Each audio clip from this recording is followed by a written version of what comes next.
and welcome back to our channel.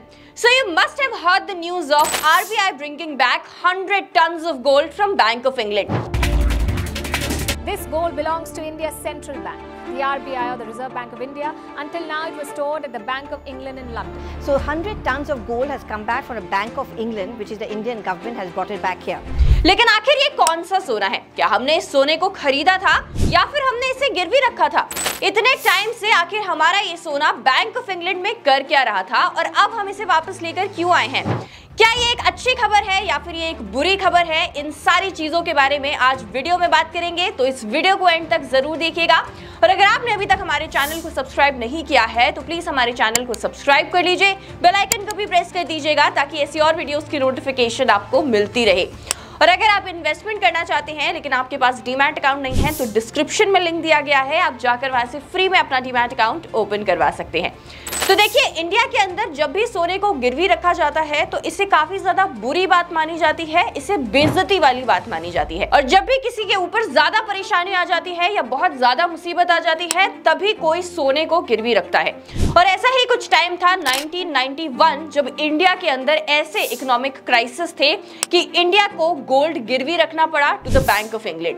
Indian government ने gold को इकट्ठा किया और उसे बैंक ऑफ इंग्लैंड को गिरवी रख दिया, जिसके एक्सचेंज में उन्हें पैसे मिले, उन्हें फॉरेन करेंसी मिली। 1991 में जब गवर्नमेंट ऑफ इंडिया ने इस गोल्ड को बैंक ऑफ इंग्लैंड को गिरवी रखा था तब से लेके आज तक हमने अपनी इकोनॉमी के अंदर काफी ग्रोथ देखी है। नाउ मैं आपको याद दिला दूं कि 1991 वही ईयर है जिसके अंदर एलपीजी पॉलिसी को इंट्रोड्यूस किया गया था, यानी कि liberalization, privatization and globalization policy.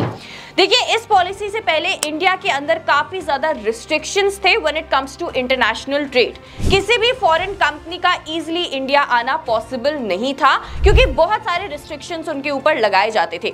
लेकिन 1991 में जब एलपीजी पॉलिसी आई तो इंडिया को एक क्लोज्ड इकोनॉमी से एक ओपन इकोनॉमी में तब्दील कर दिया गया, स्पेशली इसलिए क्योंकि 1991 के अंदर जब ये देखा गया कि इंडिया क्योंकि एक क्लोज्ड इकोनॉमी थी तो बहुत ज्यादा इकोनॉमिक क्राइसिस से गुजर रही थी, तो इकलौता सॉल्यूशन हमारे पास यही था कि हम अपनी इकोनॉमी को ओपन कर दें for all the foreign players, ताकि हमारे इंडिया के अंदर फॉरेन इन्वेस्टमेंट आए और हमारी इकोनॉमी में ग्रोथ हो। तो इसीलिए 1991 में इंडिया के अंदर एलपीजी पॉलिसी को इंट्रोड्यूस किया गया था और उसके बाद काफी सारी चीजें बदल गई। 1991 की एलपीजी पॉलिसी से पहले इंडिया के नंबर ऑफ इंपोर्ट्स ज्यादा थे और number of exports were very less, जिसकी वजह से हमारा ट्रेड डेफिसिट काफी ज्यादा था और ये भी हमारे लिए एक बहुत बड़ी प्रॉब्लम थी। साथ ही साथ उस समय पे हम जो इंपोर्ट्स करते थे उन इंपोर्ट्स के एक्सचेंज में जो फॉरेन करेंसी देनी पड़ती है वो भी हमारे पास नहीं बची थी और इसीलिए गवर्नमेंट ऑफ इंडिया ने ये डिसाइड किया था कि वो अपने गोल्ड को बैंक ऑफ इंग्लैंड के अंदर गिरवी रखेंगे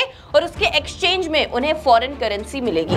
उस टाइम पर गवर्नमेंट ऑफ इंडिया ने 47 टन्स ऑफ गोल्ड यानी कि 47,000 केजी ऑफ गोल्ड्स को इकट्ठा किया और उसके बाद उसे बैंक ऑफ इंग्लैंड में गिरवी रख दिया। इस 47 टन्स ऑफ गोल्ड के गिरवी रखने के बदले में उन्हें $405 मिलियन का लोन मिला from the Bank of England. Loan मिलने के बाद आईएमएफ यानी कि इंटरनेशनल मॉनेटरी फंड के कहने पर हमने अपनी क्लोज्ड इकोनॉमी को ओपन कर दिया और 1991 में एलपीजी पॉलिसी यानी कि लिबरलाइजेशन, प्राइवेटाइजेशन और ग्लोबलाइजेशन को इंट्रोड्यूस कर दिया। मैं आपको बता दूं कि एलपीजी पॉलिसी को इंट्रोड्यूस करने के बाद और फॉरेन प्लेयर्स को इंडिया के अंदर अलाउ करने के बाद इंडिया को काफी ज्यादा ट्रिमेंडस ग्रोथ देखने को मिली और इस ग्रोथ का सबसे बड़ा पार्ट था फॉरेन इन्वेस्टमेंट जो कि फॉरेन प्लेयर्स इंडिया के अंदर लेकर आए। अगर आज की बात करी जाए तो आरबीआई के पास 822 टन्स ऑफ गोल्ड है, यानी कि 8,22,000 केजी ऑफ गोल्ड। अब देखिए, ये सारी चीजें जानने के बाद एक सवाल ये जरूर खड़ा होता है कि आखिर ये जो सेंट्रल बैंक्स होती हैं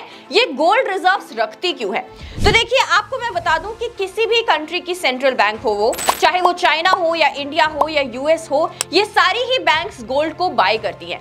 और गोल्ड को बाय करना इतना ज्यादा इंपॉर्टेंट इसलिए है क्योंकि इंडिया के अंदर या किसी भी कंट्री के अंदर अगर कोई इकोनॉमिक क्राइसिस जैसी सिचुएशन आ जाती है तो इस सिचुएशन में गोल्ड ही उनकी एक्चुअली मदद करता है, क्योंकि इकोनॉमिक क्राइसिस जैसी सिचुएशन में हमारी जो करेंसी होती है वो डीवैल्यू हो जाती है, यानी कि उसकी वैल्यू गिर जाती है।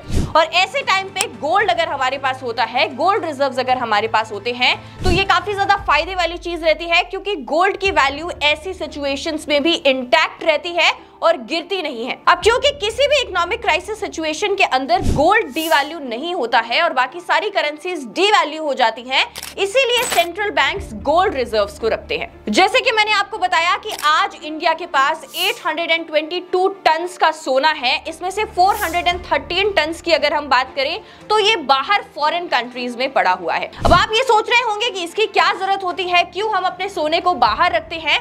तो ऐसा इसलिए किया जाता है क्योंकि इतना सारा सोना एक जगह पर नहीं रखा जा सकता, ये सिक्योरिटी थ्रेट बन जाएगा। और इसीलिए डाइवर्सिफिकेशन करने के लिए कुछ सोना कंट्री के अंदर रखा जाता है और कुछ सोने को बाहर और सारी कंट्रीज में रखा जाता है। अगर हम इंडिया की बात करें तो हमारे 413 टन्स का जो सोना बाहर पड़ा हुआ है, उसमें से मेजर पोर्शन जो है ये बैंक ऑफ इंग्लैंड में पड़ा हुआ है और बाकी बचा हुआ जो पोर्शन है ये यूएस के फेडरल रिजर्व में पड़ा हुआ है और स्विट्जरलैंड में पड़ा हुआ है। अब एक और रीजन है जिसकी वजह से हम अपने सोने को बाहर रखते हैं, वो इसलिए क्योंकि फेडरल रिजर्व हो गया, बैंक ऑफ इंग्लैंड हो गया, ये सोने के यानी कि गोल्ड के मार्केट हैं और यहाँ पे बहुत इजीली अगर आपकी कंट्री में कोई इकोनॉमिक क्राइसिस जैसी सिचुएशन आ जाती है तो सोने को गिरवी रखा जा सकता है और उसके बदले में फॉरेन करेंसी आप ले सकते हो, जैसा कि 1991 में हुआ था। अगर हमारी गवर्नमेंट ऑफ इंडिया या फिर रिजर्व बैंक ऑफ इंडिया चाहे तो इस गोल्ड को गिरवी भी रख सकती है और इसे बेच भी सकती है और इसके अगेंस्ट में अच्छा खासा पैसा इकट्ठा हो सकता है।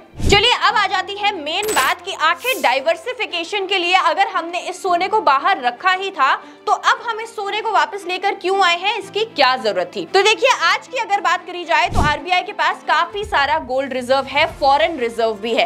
तो यहाँ पे जो सोना रखा जाता है ना बाहर, उसमें काफी ज्यादा स्टोरेज कॉस्ट आती है।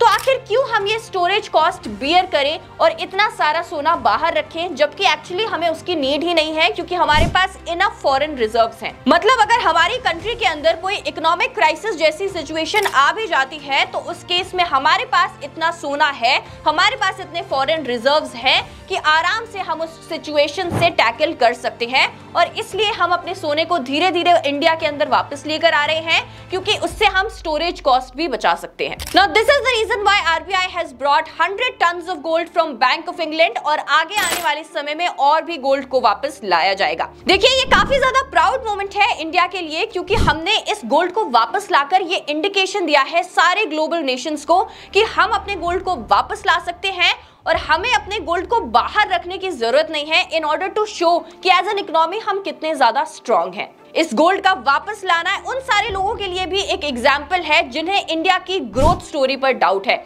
जिनको ये लगता है कि इंडिया की ग्रोथ स्टोरी सिर्फ एक हाइप है और एक्चुअली ऐसा कुछ नहीं है। इंडिया किस तेजी से ग्रो कर रहा है, इस चीज का अंदाजा आप खुद ही लगा सकते हो ये जानकर कि हमारे पास कितना सारा गोल्ड रिजर्व पड़ा हुआ है और कितना सारा फॉरेन रिजर्व पड़ा हुआ है कि अब हम बाहर से अपने गोल्ड को वापस लेकर आ रहे हैं। अगर आपको वीडियो पसंद आता है तो प्लीज इसे शेयर जरूर करिएगा अपने फ्रेंड्स एंड फैमिली के साथ और हमारे चैनल को ऐसी और वीडियोस के लिए सब्सक्राइब कर लीजिएगा। Thank you so much for watching. I will see you in the next video.